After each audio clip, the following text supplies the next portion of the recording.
Hi everyone. Thank you for coming. I'm Alexander Gladish, and today I will tell you about an approach to implementing, designing quickly functional UI sketches with Lua templates and mermaid.js. I will tell you about the case that we are solving, some approaches to design to implementation of the design that were considered. I would tell you a little bit about the tools, or quite a bit about the tools that we are using.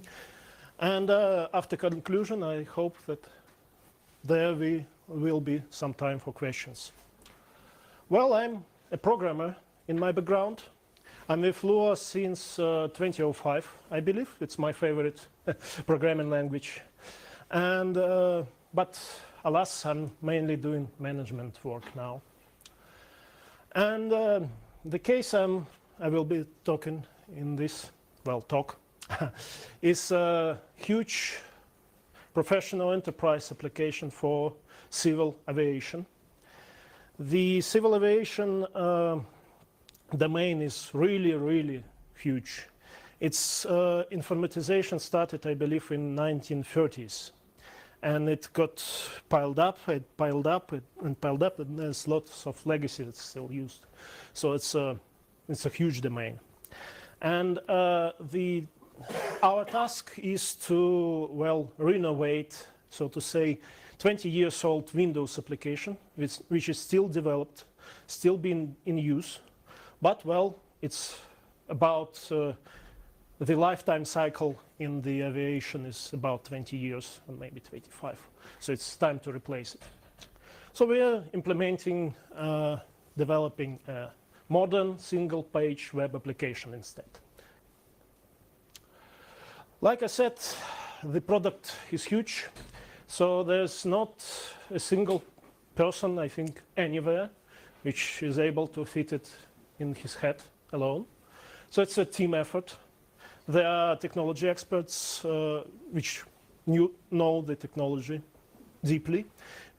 There are product owners and project managers which have the vision of the new product. And there's a designer in design team which, can design.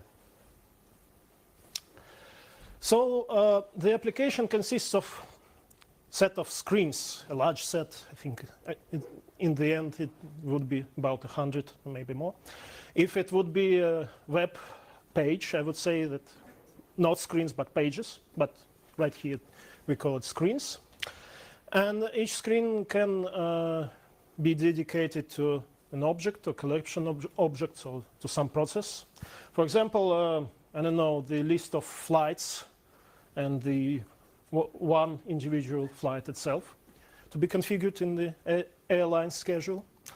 And for each screen in the new application, we have to, using the old application as a template and the worldwide knowledge, so to say, the other applications which are doing this thing, we have to design it. We have to the screen. We have to consider first the concept. Do we need this screen? How should we approach it? How should it work? Then we have to do functional sketches, and sometimes for difficult screens, some interactive studies, brief ones. Then designer has to design sketches to look nice and be usable. And after this comes the implementation. This talk is about functional sketches, the second step. What are the functional sketches? Here's an example. Sorry, it's in Russian, but it doesn't matter. The main question which the functional sketch has to answer is what is on the screen? How does it work? It doesn't have to be pretty. It doesn't have to be designed. But it has to show what is on the screen and, what can you do with it?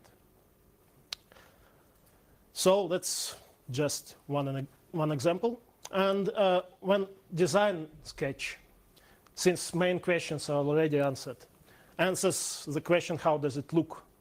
The designer has to make it readable, usable, and, well, look nice. So that's a functional sketch. That's what designer made of it. Doesn't matter what's shown on there. If anyone here is from airline industries, I'm sorry for the butchered up terminology, but I don't want to cloud your minds with it. Anyway, my goals is, first of all, there are, like I said, a lot of screens in the application. And, well, you have to see the flow of the screens, how user can move from one screen to another. Otherwise, you will get confused. And, but the main thing is that I need the functional sketches themselves, obviously. And it doesn't matter how do I make these screens, because they're just illustration, just images. Although those screens are well reviewed by the team, I'm basically only one person who does them, who implements them, actually. So as long as there's some facilities for reuse, which lets me not to drown in small changes for stuff which is the same on each screen, for example, it doesn't really matter what I use to get this screen done. As long as I have facilities to rapidly iterate on it, because one screen can be changed, one illustration can be changed maybe 50 times for difficult screens. Usually it's 5 or 6 iterations until we get it right. So it has to be quick. Well, what tools to use to design those functional sketches? Nowadays there are a lot of tools, starting from raster or vector editors and to the specialized editors like Balsamic. But, well, you know, I'm a programmer. I work best when my hands are on the keyboard and not touching the mouse. Of course, I can use most of those tools, and what I can't use, I can learn to use. But I spent all these years to be able to effectively work with essentially structured text with code. I can do that quickly. And I'm used to, well, as an engineer in commercial projects, to getting work done first and getting the work done perfectly on the second. I found that for me it doesn't work this way for visual tools. I have to fiddle so it looks nice. So, well, I wanted to, of course it's not the first time I'm doing this kind of work. It's probably the largest by far projects, but still. And then I had to draw the diagram, the flow diagram for the screens once again. I dropped all the tools I used before, and I came to this little tool called Mermaid, Mermaid.js. Here's the link. It allows you, it's not the only one tool which does it, of course, but this particular tool allows you to describe the diagram you want in a simple textual format. And then there's this little visual editor, which is online, and you can see your changes as you type. It's quite convenient. So I thought I would create a screen flow diagram. Here's a very simple example. We have a list of flights, and we can create a new flight from this list by doing some action called create. On the left, you can see the code for this diagram. As you can see, it's trivial. You declare the list, the boxes, the nodes, and then you declare the connections, the arrows between nodes. Well, what is this create? User presses the button. So I tried this. I tried to embed the HTML into the arrow label, and, well, it worked. It works because Mermaid internally generates SVG with embedded HTML, and it renders, if it's used as a command line tool, it renders this using the headless browser, the Phantom.js. So, well, pretty easy. I just type some HTML and I get a nice button. Let's go further. And here's the list of flights in its empty states, the state list of flights screen. It says, well, it has header, it has, well, there are no flights message, and a button to create. As I said, it should not look beautiful. It should look functional, so the designer and programmers will figure out what's going on. The beauty of design will hamper this process, actually. And, well, there's a create button, which leads to the new flight form. Here's the code for this diagram on the left. And, well, here's a new flight form. It's greatly simplified, of course. But still, there's a flight airline code and flight number and airport codes. Well, it's not an airport. It's a free Moscow airport. Never mind. And, well, the flight dates, and you can create or cancel. And, well, both of those buttons lead to list of flights. I assume that for most, and it really is, for most of the screens, actually what the button does, what this arrow means, is clear from the context. Sometimes it is not, and you have to add some, well, commentary on this. But still, usually it works only the screen and what the buttons do. If the person knows what, well, enough about the technology, it's sufficient. So on the left, there's the code for this diagram. As you can see, it's rather ugly. But still, it works. And we've got all two kinds of screens of illustrations we need. The screens themselves are detailed on the left, and on the right there's a screen flow diagram that helps you navigate those screens. But, well, when you're doing HTML, it's not very convenient to use just an HTML, especially in this case because you don't have actual browser available. Then you could have it, but it takes some work to set up the environment. So right here is kind of HTML4 era design. When you, even without dynamic HTML, when you have only the layout. So I think in theory you could write some JavaScript here, but I never tried. Instead, I'm using templates to generate my screens. And here is the list of flights screen, this one, as a separate file, so to say. As you can see, that's the simplest example. There's header, no flights messages, and button. And I'm using those placeholders and curly braces to indicate templates. As I think most of you are familiar with at least one template language. So here the template has arguments. So that's a title template which has argument, the title string. And here is link argument which has a link, template.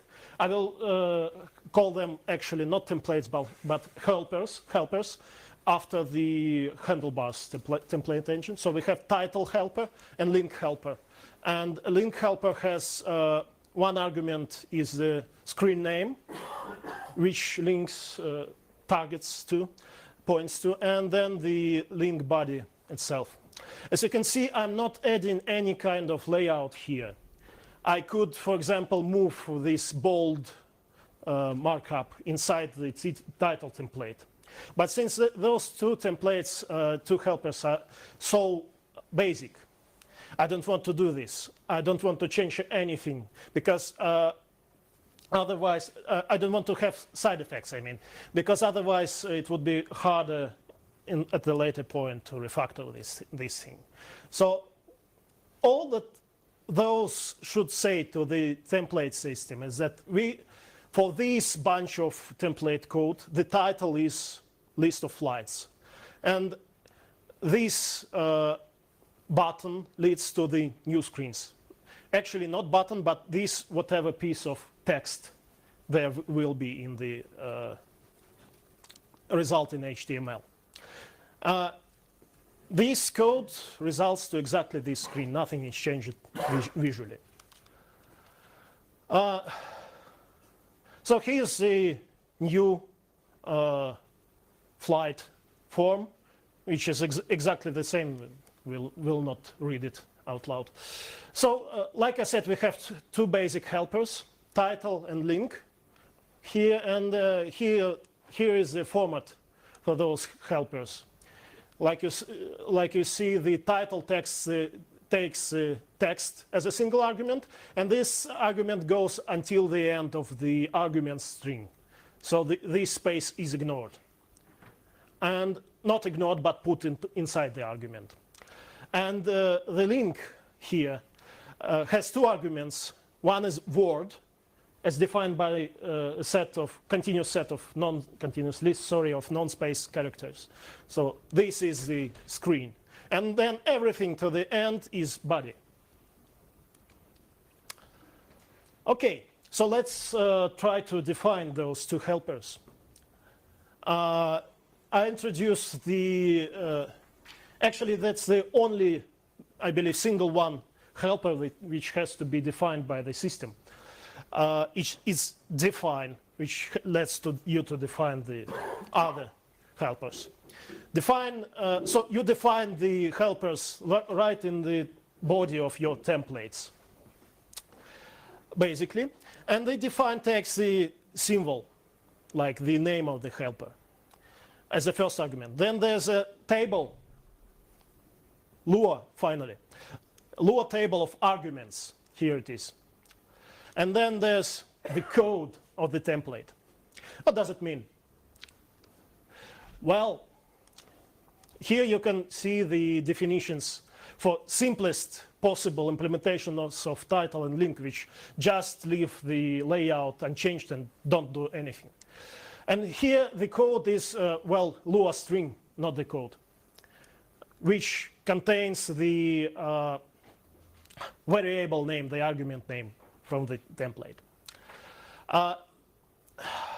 Right here, then the title is encountered. It gets replaced by the implementation, which I will show on one of the next slides. It gets replaced with this string, which in turn gets replaced, this placeholder text gets replaced from the arguments. Well, that's obvious. But okay, let's go next. Let's look at the implementation. Here's the define function, which basically says here's string. Well, that's all this string from title to the end. Let's first word, then table, then all the text there is from this string. And let's load Lua values from the argument. So basically the Lua value function, all it does, it appends, prepends to its argument string the keyword return. So it would be return this table or return this text. And then calls load string, and that's it. Since I'm only one person working with this, no person who would work with this has to use the secure environment. Well, it's okay to just not do any sandboxing, just call load string, and that's it. Well, So you load the arguments as a table. You load the code, which may be a string or a Lua function code. And then if it's a string, you just wrap it so it will work on replacing the placeholders in this string with the actual values. And then you define this symbol, the title, so it will be available for future replacements. How does it work? The definitions here are put into context. Context is a table which holds everything which can be replaced. So this text has to be in the context of this title invocation. It will be put there this title invocation, of course. It would be put there by this defined code. The context can be nested. So it all works. Can you see this? No, I removed this code. The context can be nested. So right here, you're in global context. Is it correct? Yes. In global context. And inside the title, there's a nested context that has the text definition. And I'm not sure if I'm coming through, but just look at the code. I will have the link to the repo at the end of the slides. Okay, anyway, enough of this. So let's define something useful. Here's a title macro as a helper, as implemented as a Lua function, which gets the text argument. And it saves its somewhere in the root context and just returns it. Well, first doing some replacements in case it contains other placeholders. And here's a link helper, which, well, stores the link between two screens and returns the body of the link. And one interesting thing that's include, we are loading the template we are linked at. So we will be able to enumerate all the links there. So we will be able to build this screen flow diagram. We will have data. And I will get to that a bit later. And well, that's it. Here's how include is implemented. It's really simple. So we just store the template name in the context. In the create nested context, store there the template name and call and read this template name. It actually should say template, not file name here. And well, call the replace. So all placeholders are replaced there. And that's it. And so depending on how you define your title and link helpers, you will get several kinds of diagrams from the same set of templates, which has ended up quite useful for me.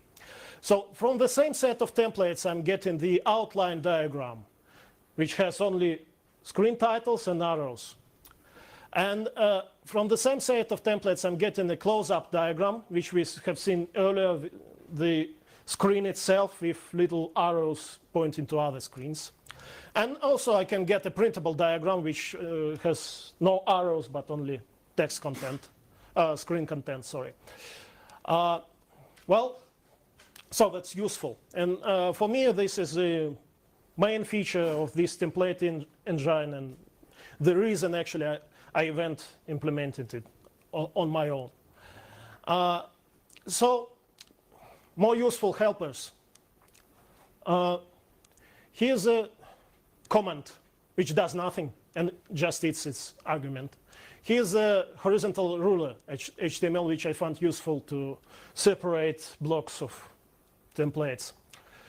And here's an expression which accepts arbitrary Lua code, probably with other placeholders embedded, and well, just loads it and executes the standard stuff more or less.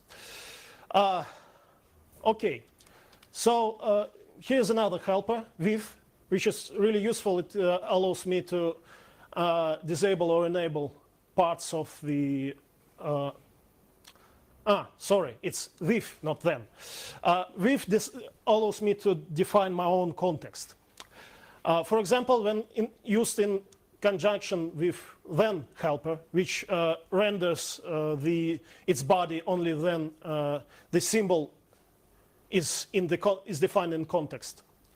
I can define at the same place both editable or not editable or read-only parts of the screen. It's often that for this same set of data, it often happens that you has to show the editor form which user can change, or just preview this data of some form or another. So I define this form which looks differently when it's editable or not. And then I enable editable in the additional context inside this and just invoke this template. And voila, I get this line and not this line. So everything related to the same set of data is kept together. Well, another use for the Viv helper is to define extra context like constants to be used inside the template. Here I have a simple histogram drawing macro template, which just calculates the width of the histogram from its arguments. Well, some stats. It took me 2 days to implement the core functionality. It was about 250 lines of code, and I'm using this tool to create different screens, different illustrations for half of a year now. And the code grew to about 330 lines of code, mostly additional error handling and diagnostics. And we created about 60 sketches and finalized 60 different sketches. And many more to come, I believe. Was it worth it? Well, yes. It's not invented here syndrome at its best or worst, and I don't know. But still, I've got a tool that does what I need. I've got it really cheaply, effort-wise. And its output, while not ideal, is quite readable and useful for the designer and for the programmers and for the whole team. And, I had much fun coding it. You may ask, why not something else? Given that I spent really low amount of time on working on this tool alone, I think that studying another tool would take about the same time. And but if you do know another good tool which does what I need, please share. It may be useful. Well, there are some problems in this tool. First of all is error diagnostic, which are almost non-existent because I'm the only user right now. It gets better, but since most of the time I know what's up with an error, I just skip it. It can be improved. Then the main problem here is debugging the HTML output. Not the output itself, but how it's rendered. Because basically it's like it was done in Internet Explorer 6. So you don't have any debug console, or you can do nothing, it's just an image. You have to just try this and try that. And now there's some issues with expressive power of this language, but it's more than enough for me right now. Well, I'm done. Thank you. Questions? Please. Yes, would there have been any use for doing non-HTML based prototyping, like using ticks or GraphViz? The question is, will there be any use on using this tool for non-HTML diagrams? Well, no, using a tool which did not touch HTML, generating an image via Yeah, something else? yeah. Sure, because all I do is work with text. As long as the input for your tool, which does something, code or something else, is text, you can use it. Actually, for me, the main new feature here is not the template language, it's a mermaid thing, because it allows me to draw those flow diagrams easily between screens. And as for the template language, I think that you probably can use whatever you like, or this one. The link is here. Welcome. And also patches and pull requests are welcome too. Next question.